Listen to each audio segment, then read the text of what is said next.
Alright,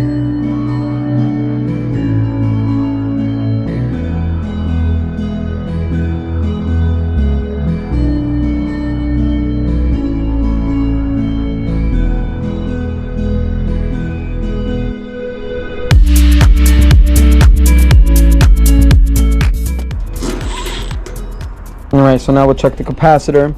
Here's the red, that's the common. What I do is I hold the terminal down and I use a tool to bring it up. Make sure it's just in case, because these can break off.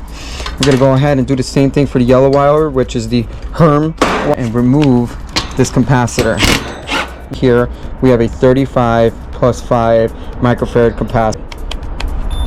To the microfarad option. This is the testing option you will use to test the capacitor. Looking for is 35 plus or minus 10%, no lower than 4.5 and no higher than 5.5.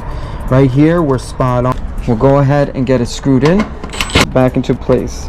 Herm is the yellow, the common is the red, the fan is the purple wire, the line, the black one, is the line for the fan, and the orange one is the common for the fan, and that's going to go on the contactor right here. The contactor, we'll do this by pulling one of the 24 volt sides, burnt or pitted.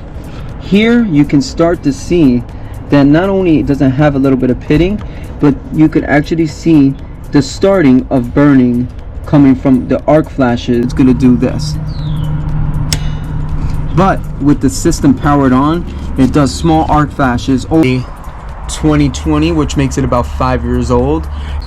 We would suggest a hard start kit to help the compressor's life